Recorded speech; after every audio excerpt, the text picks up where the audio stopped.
Programa 3. De Frankenstein a Dolly. Comparar y analizar los diferentes tratamientos de un mismo tema.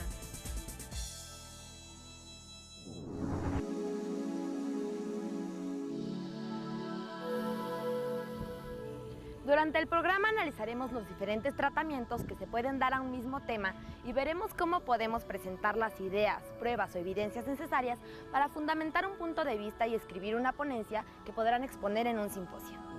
Un ejemplo de cómo han sido abordados los distintos tratamientos de un mismo tema lo podemos encontrar en el cine, por ejemplo la clonación y la manipulación de la vida. Recordemos Frankenstein, la historia de un científico que da vida a una criatura construida de restos humanos. El doctor Frankenstein alcanza su objetivo, pero se ve abrumado por el remordimiento y las dudas.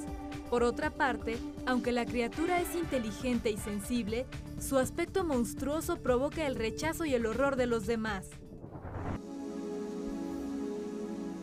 La película pretende propiciar la reflexión del espectador sobre los riesgos del uso sin control de la ciencia y la manipulación de la vida humana. Otra aproximación a este tema es Gattaca, que plantea un futuro en el que se crean seres humanos perfectos por medio de la manipulación genética.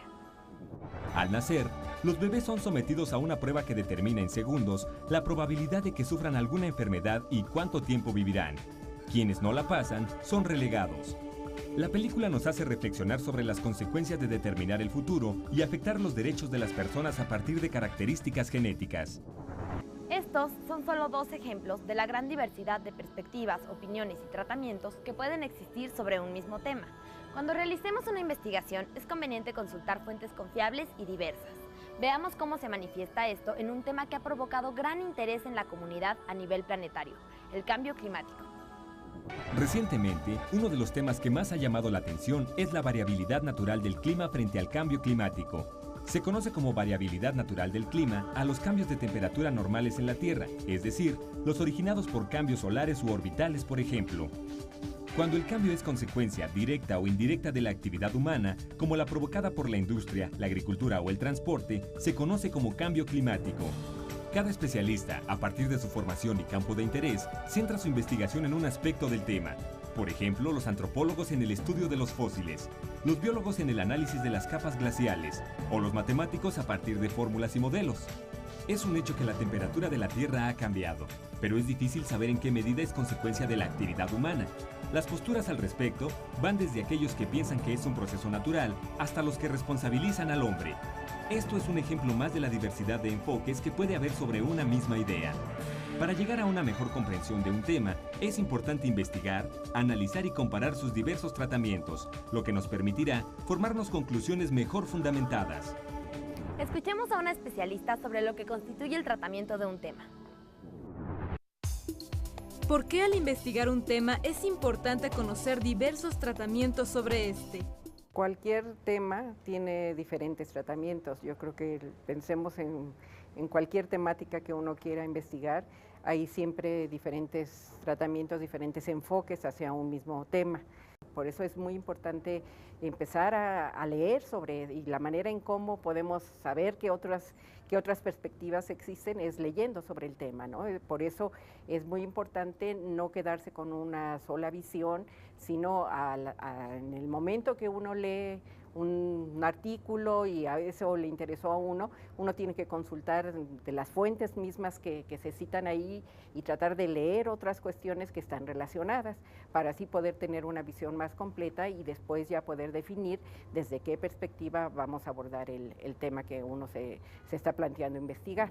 Primero, bueno, el sustento teórico, ¿no? Como en qué autores me baso para poder, o se basa el autor para poder definir el objeto de estudio que está abordando, y a partir de esos conceptos teóricos también una concepción teórica implica un acercamiento metodológico.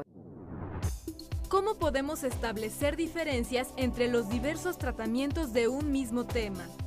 Para que estos argumentos tengan solidez, yo creo que lo más importante es eso, ¿no? Que aquello que yo desde el principio me puse como objetivo, es decir, la manera en cómo lo voy a lograr es mostrando que aquello que yo estoy afirmando en realidad tiene sustento, ¿sí?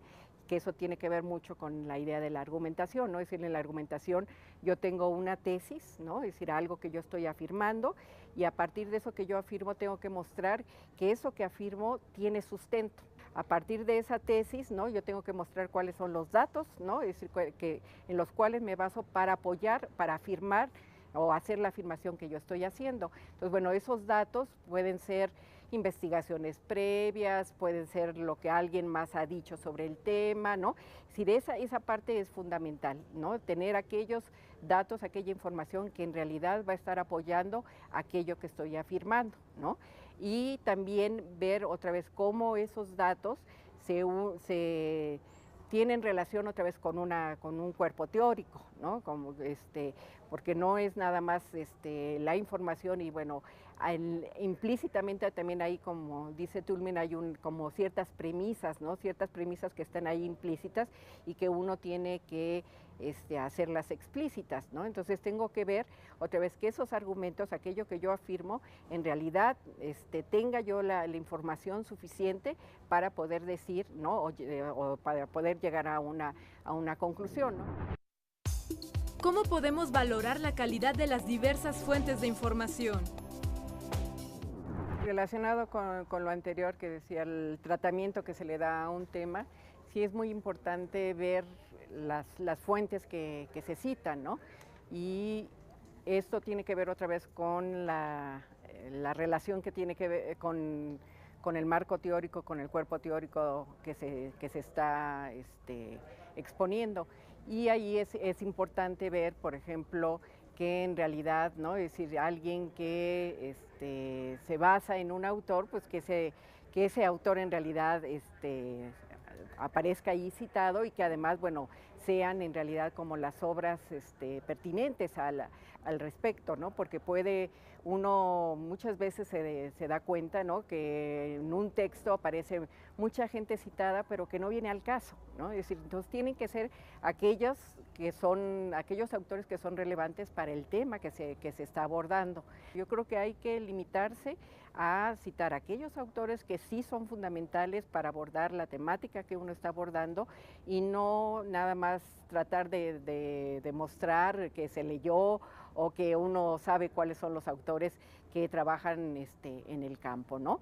Y también es muy importante ver, por ejemplo, si en realidad las citas son de primera fuente o de segunda fuente, ¿no? Porque muchas veces hay trabajos en los que uno dice, bueno, Viñó citado en Gutiérrez, que cita a Lozano, ¿no?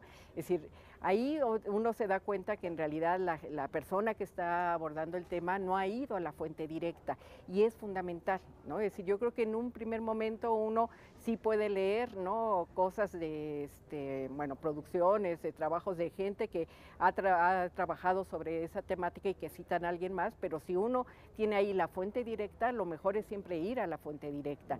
Una de las mayores polémicas del pensamiento científico del siglo XIX giró alrededor de la evolución de las especies. En 1800, el naturalista Jean-Baptiste Lamarck formuló la teoría de la herencia de los caracteres adquiridos, que afirmaba que los seres vivos cambian durante su desarrollo para adaptarse a su entorno y heredaban estos cambios a su descendencia. Esta teoría gozó de gran aceptación durante el siglo XIX. Más tarde, Charles Darwin formuló la teoría de la selección natural. Darwin postuló que cada especie tiene características genéticas particulares, y cuando hay un cambio en el medio en el que vive, algunas de estas características pueden propiciar que este individuo sobreviva al cambio y herede esta característica a su descendencia. Este proceso ocurre a lo largo de millones de años y tiene por consecuencia el surgimiento de nuevas especies y la desaparición de otras. Los datos y conclusiones de Darwin, basados en sus propias observaciones, aclaraban más interrogantes que los de Lamarck, y por ello, su teoría alcanzó mayor aceptación. Al investigar un tema, es muy útil identificar en nuestras fuentes de información quién es el autor, desde qué punto de vista escribe y cómo demuestra su postura frente a él. ¿Qué recomendaciones puede sugerir a los alumnos para seleccionar y registrar la información pertinente cuando realicen sus investigaciones? Bueno, primeramente yo creo es que tengan muy claro, ¿no? Es decir, qué es el tema que están abordando, ¿no? Porque muchas veces dicen, quiero trabajar sobre, no sé, la perspectiva de género. Pero si me dicen la perspectiva de género, ¿no? Es decir, Esto puede ser abordado desde muchas perspectivas, lo que decíamos al principio, ¿no? Entonces yo tengo que saber, decir, como exactamente qué es lo que yo quiero abordar sobre esta problemática de género, ¿no? Si quiero ver, no sé, la violencia que sufren las mujeres en el ámbito laboral, entonces, bueno, yo ahí ya estoy restringiendo y ya voy a seleccionar aquella bibliografía, aquellos conocimientos, ¿no? Aquellos conceptos más que nada que me van a ayudar a entender cómo es que se ejerce, ¿no? Esa violencia y cómo se ejerce esa violencia en el caso específico de las mujeres y luego en el ámbito específico que sería el ámbito laboral. Entonces, bueno, lo primero sería eso, ¿no? Tener muy claro el tema y luego también qué es lo que yo quiero demostrar, ¿no? Es decir, siempre uno, ya sea en una ponencia o en un artículo, quiere mostrar que aquel tema que uno está abordando, uno está aportando algo, ¿no? Entonces, ¿qué es lo que yo voy a aportar? ¿Sí? Y en ese sentido, lo que decía, desde el principio uno tiene que ser muy claro y definir, decir, el propósito de esta ponencia, el propósito de este artículo es, ¿no?, abordar tal temática desde tal perspectiva. Entonces, decir qué es lo que se va a abordar, cómo se va a abordar y con qué intención, ¿no? Es decir, como cuál es finalmente el objetivo que se persigue y cómo es que este objetivo se espera lograr. Investigar, comparar y analizar las diferentes visiones que existen sobre un tema nos permite formular un punto de vista propio. No olvides que en tu escuela cuentas con materiales de consulta que te pueden apoyar para la investigación y el análisis de los temas que te interesen y sobre los que quieras fundamentar tu propia postura.